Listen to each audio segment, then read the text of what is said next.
Welcome back to Our Issues Milwaukee. I'm your host, Andrea Williams. If you are just tuning in, our focus this morning is on the Jeffrey Dahmer case. This year marks the 30th anniversary of his arrest. My guest is Annie Schwartz, author of the book Monster, the true story of the Jeffrey Dahmer murders. Welcome back to the show, Annie. Oh, thank you, Andrea. And Many people heard you say, hey, we're talking about the Jeffrey Dahmer case, and then they're reaching. And I hope not, because I really hope that people take a look at this case 30 years later, like I did, and like you, by having a conversation about it. I hope people look 30 years later and say, did we learn anything at all? Is there anything that changed?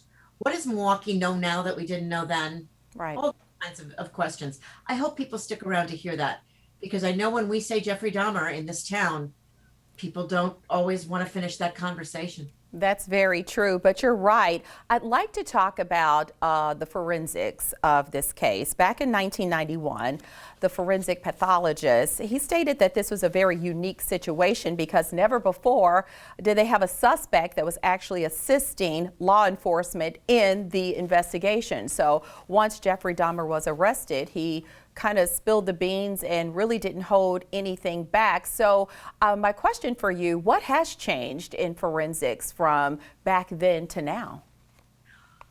Well, in order to make DNA matches, and DNA, of course, has come worlds from where it was in 1991. However, you have to be able to match something to something else if you are looking at DNA. DNA doesn't, unless the DNA that you have found exists already in the system, you just have DNA. You don't have anything to compare it to. So Jeffrey Dahmer actually made the cops' work a lot easier than it could have been. And Dennis Murphy, who was the detective on the case who spent hours and hours in the interrogation room talking with Dahmer, his level of detail, Dahmer's level of detail, and how he remembered when and where, maybe remembered a first name, but it was Jeffrey Dahmer really that helped the police figure out who all 17 of these victims were. There was good police work, don't get me wrong. I mean, there was still a lot of police work that had to be done. There were dental records that had to be pulled once the victims were identified. I still remember there was a room at the police administration building that they called the war room. And that's where the Dahmer investigation was kind of headquartered. And up on the wall, the detectives had taken pictures from like a Grey's Anatomy, a textbook of the human body. And they made 17 photocopies because that's how many murders he confessed to. And they had the 17 pieces of paper up on the wall. And when they would be able to identify one piece of evidence, maybe that matched, one person, and then this one is from another person, not this one. That's how they were putting this case together. It really was pretty amazing. Serial murder was talked about then, but not much. Now there are people that are experts in the profiling of serial murders. There are people that are experts in putting together the puzzle that is a case of dismemberment, but without the suspect's help, like they had in the Dahmer case. Very So, interesting. come a long way as far as forensics goes, but in the end, it was Dahmer's confession that helped identify those people.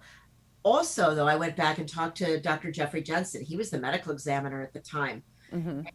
He said that, he presents on the case. We all do. All of us who were involved in the case present on the case nationally. We talk to national groups of police officers, of journalists, law schools, criminology classes, all of those kinds of things. And one of the things that Dr. Jensen told me is, he said, Annie, every time I get up and give a presentation, he said, I'm realizing how helpful all the photography was, because they took photographs of all of the pieces of evidence.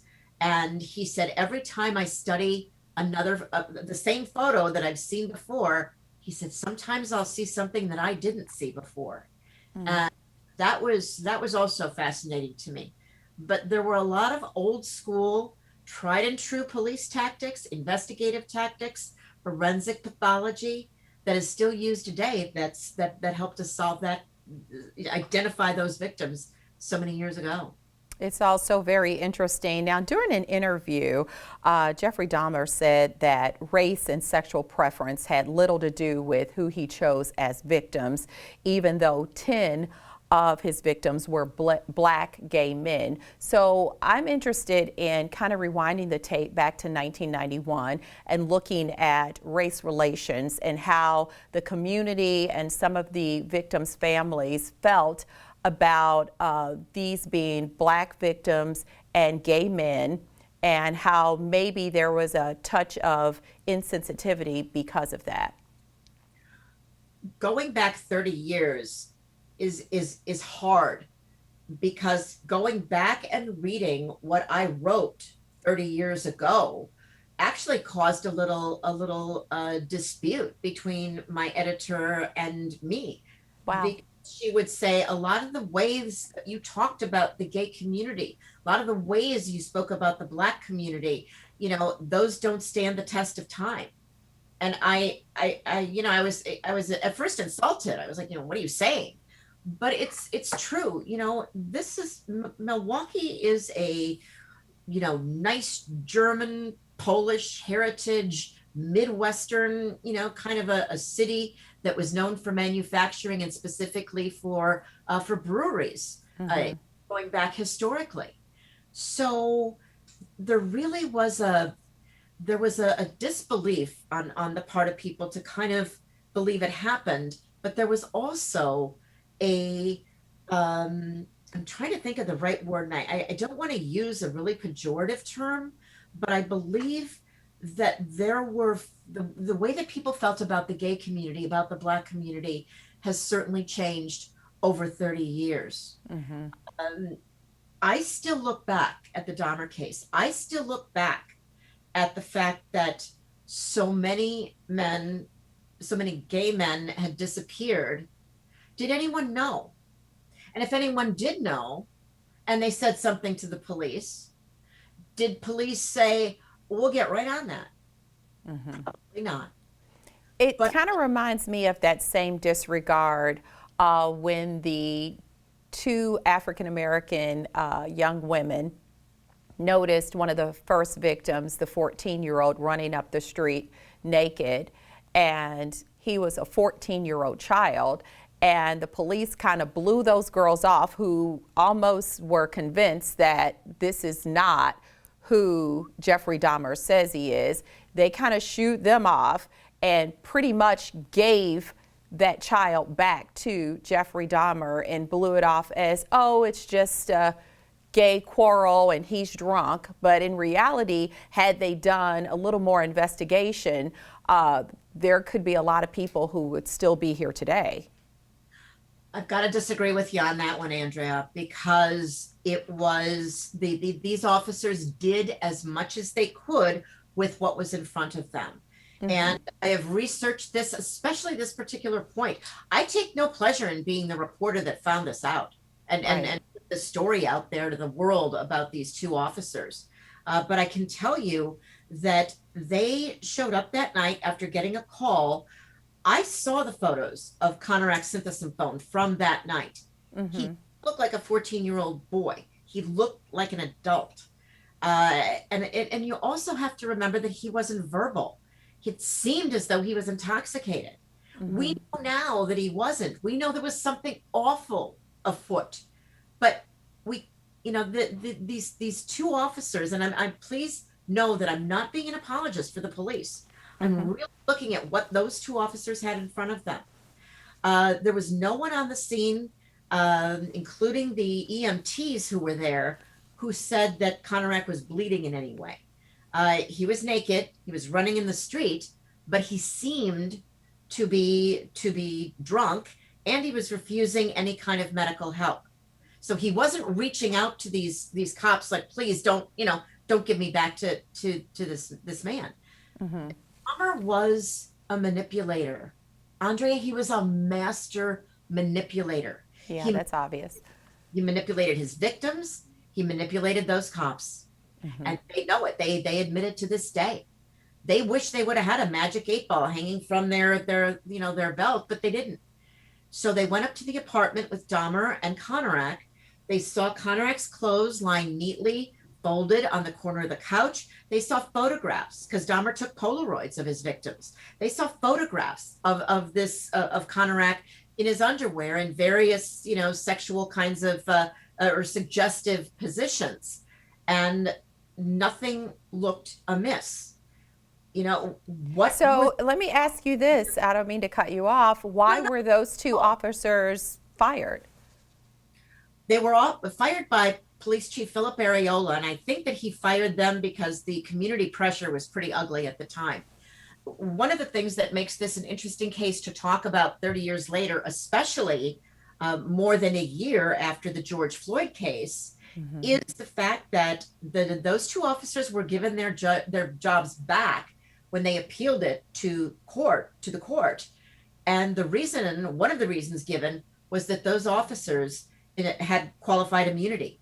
I mean, that was an expression that we only really started to talk about in recent times and in recent years, when we talk about what is the breadth of police power when dealing with the community. So to find out, and I had never really read the transcript that closely, but going back to do this book and finding the part in the judge's decision to give those two officers their jobs back, where he said they enjoyed qualified immunity and they had no reason to believe something was amiss. I wish that they had, that they would have been able to do something else, but we have to ask the question, what else could they have done? They did not have probable cause to search Dahmer's apartment further. The sad thing is if they did, they would have found the body of Tony Hughes in the next room. Wow. So it's all very interesting. There's so many facets to this case, and that's why your book is so important, because to this day, there are some relevant things that can and need to be discussed, and you've made that very clear just with this conversation. Can people find your book anywhere books are sold? Absolutely. Barnes & Noble or, Amazon.com. The book is available there. And you are right. There are an awful lot of stories to tell, clarifications to make about things that we learned 30 years ago in the Dahmer case.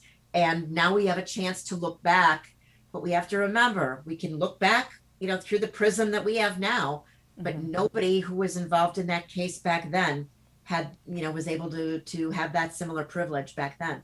Wow, thank you so much, Annie. There's so much more we could talk about, but we've run out of time. I thank you for spending time with us today to talk about this very interesting case that captured the world's attention. Thank you so much, and thank you for keeping the story alive so that we can continue to learn from it, from our discussions about it. Absolutely. Ann E. Schwartz is the author of Monster, the true story of the Jeffrey Dahmer murders. She has updated the book for this 30th anniversary, and it can be found again anywhere books are sold. That's going to do it for today's show. I'm your host, Andrea Williams. As always, I thank you for watching, and I hope you join us again next week as we take another look at Our Issues Milwaukee. Have a great day.